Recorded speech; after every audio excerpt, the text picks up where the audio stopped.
to resolve the high-speed internet access problems in the world of hospitality. This presentation will go over four topics, and it will be driven in a question and answer format to tackle the four common topics that hospitality organizations are faced with. So the first problem that is commonly discussed is internet access uptime, because the internet in this day and age is exactly like electricity.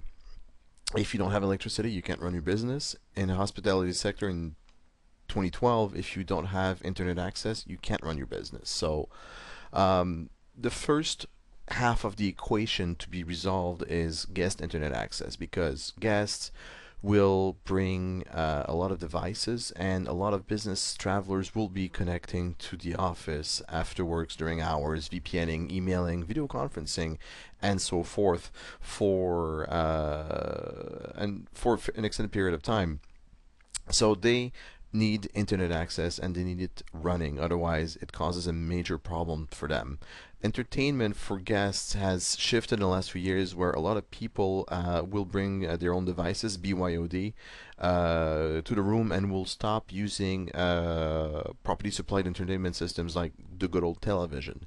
So they will watch Netflix on their tablet, they will watch YouTube on their laptop, and so forth. And all those activities, including gaming, will cost a lot of a bandwidth to the organization. And most importantly, they expect it, and they want to watch their movies, and they need it now, because the guests ultimately expect hotel internet access to be as available as home internet access. And of course, travel arrangements, business travelers change their arrangements on the fly regularly, and if they can't change their plans, they're not going to be too thrilled. And the properties will be facing a few challenges if there's no internet access. So first and foremost, reservation management, everything's handled online.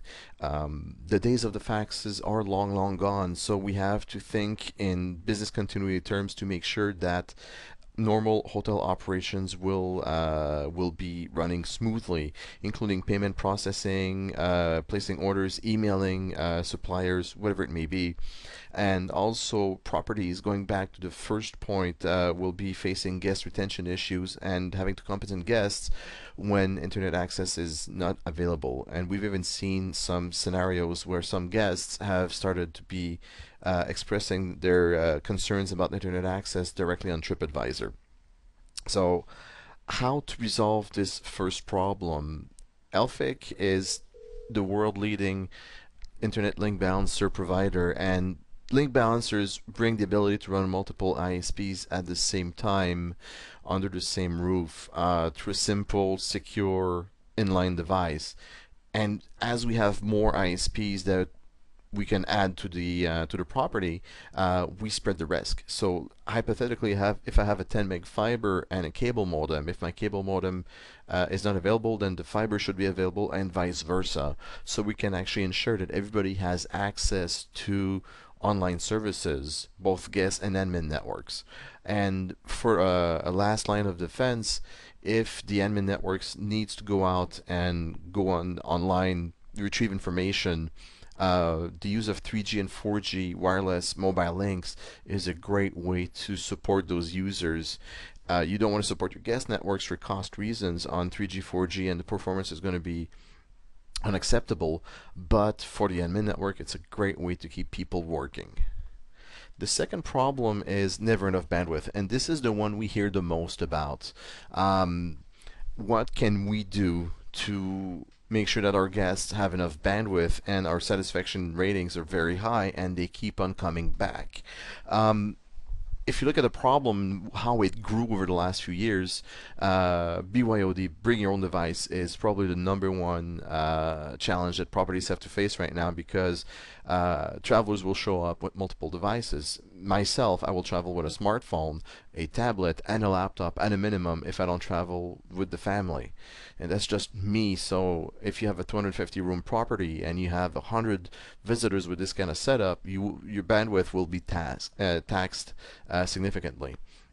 Streaming content, as mentioned in the previous problem, entertainment has shifted, and entertainment online will cost a fair amount of bandwidth. Even the legitimate systems like Netflix will cost a lot of bandwidth. YouTube will cost a lot of bandwidth. So all these things have shown up in the last 2 3 years, and they are costing a lot of bandwidth. Also include Vudu, Hulu, Hulu Plus, all the websites for TV stations that are and channels that will be hosting previously viewed episodes, paid for use content like HBO, and I can go on forever. Um, a surprising item that chews up a lot of bandwidth is security updates. Windows update, Apple updates, whenever those updates are available, suddenly all those devices try to download updates, and that's a very expensive process from a bandwidth perspective. And the number one topic that we discuss with hoteliers is peer-to-peer. Everybody wants to get rid of BitTorrent for two reasons. A, it's a bandwidth, it's a high bandwidth consumption item, and B, there's the legal issue attached to that where the guest will be downloading copyrighted material without consent, and the property may and will actually, we've seen many cases where the property will receive cease and desist notes or worse from authorities because the piracy activity has been done on their network. So going to the core of the problem, and this is from an Elfiq customer, uh, bandwidth requirements will increase somewhere between 20 and 100% year over year, depending on location. If you're downtown Metro and you host conferences for, let's say, Google, it actually can go beyond 100%. So you have to be aware of this when you make your purchasing decisions and your long-term plans. Um, Elfiq link balancers in this environment actually solve the problem in a very nice way where you can bring multiple ISPs into the mix, and if you choose your ISPs correctly, you can have a real nice mix of high download links and symmetrical links to actually balance the traffic in a logical way. You don't want to use, let's say, for streaming content a T1 because it's not wide bandwidth for download and it's expensive per megabit, but a cable modem will be far more appropriate. Now, the idea here is you can share all those ISPs with an Elfiq link balancer between the guest network and the administrative network. So if the guest network on a T1 only needs half of it, give the other half to the guests. So you can actually start pulling interesting balancing strategies for both sides of the house. And from a security perspective, this doesn't break PCI compliance. In fact, it's like nothing ever happened because, as you can see in the diagram, both networks are separated. So we're not trying to blend everything internally. We do everything outside of the firewall for the admin network. So it's PCI compliance right there. Now, the third problem that we commonly discuss, which ties directly into the previous one, is budgetary.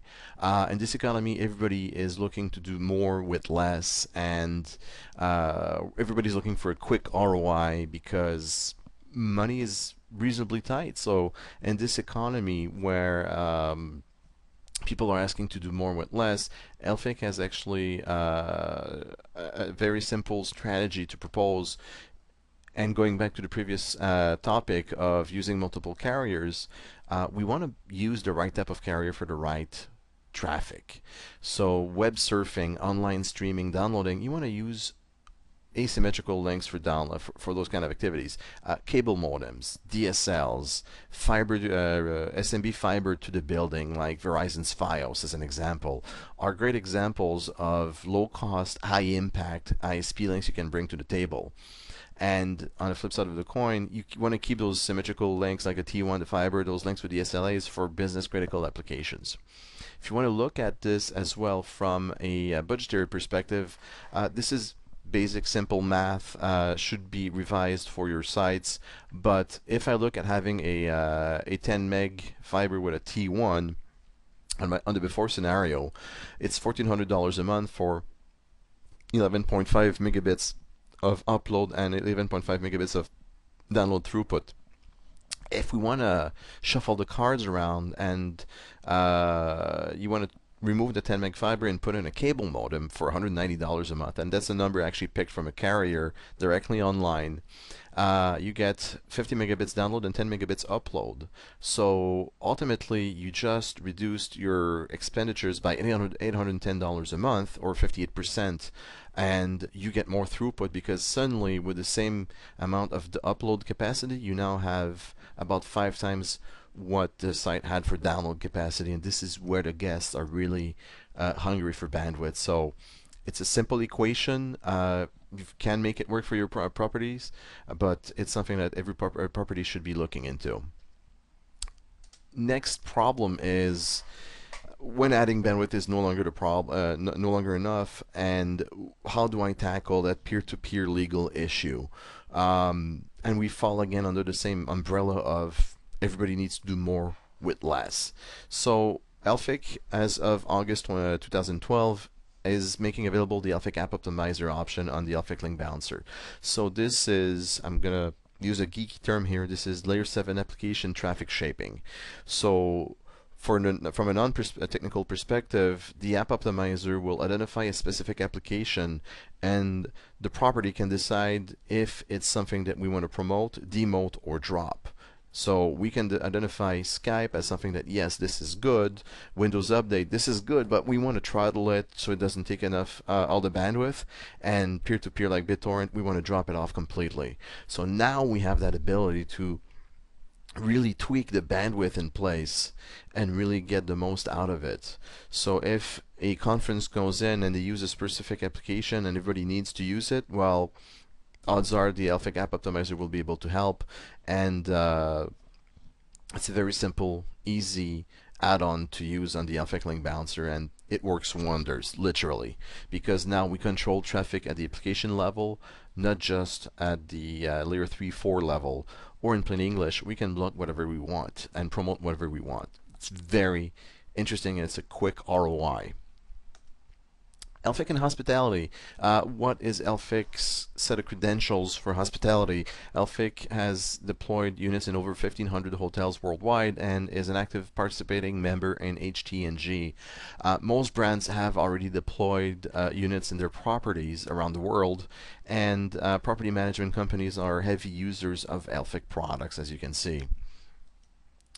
If you look at what our customers are doing, these are real live numbers, and you can download more information from our white paper available at elfiq.com/hospitality. But there's some very interesting numbers, and these numbers are from 2011, so expect that if the moment we're going to redo the survey, numbers are going to go up. So the average Elfiq customer has at least 2 ISPs and almost 3 for full service properties, and download capacity outweighs upload capacity as usual, as to be expected.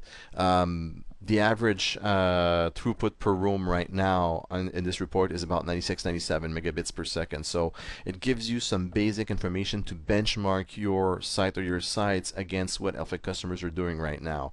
But full information is available at elfiq.com/hospitality in the white paper. Next steps, if you find any of this interesting and something that's useful for your organization, please give us a ring. We'll be glad to help. The numbers on the screen. Also, email hospitality@elfiq.com. I have to insist on the white paper. You're going to get some real interesting numbers in there and strategies to resolve bandwidth problems. Also, if you want to do the proverbial kick the tire, I highly encourage you to try elfiq.com/demo and try an Elfiq Link Balancer online right now today. Thank you very much for listening.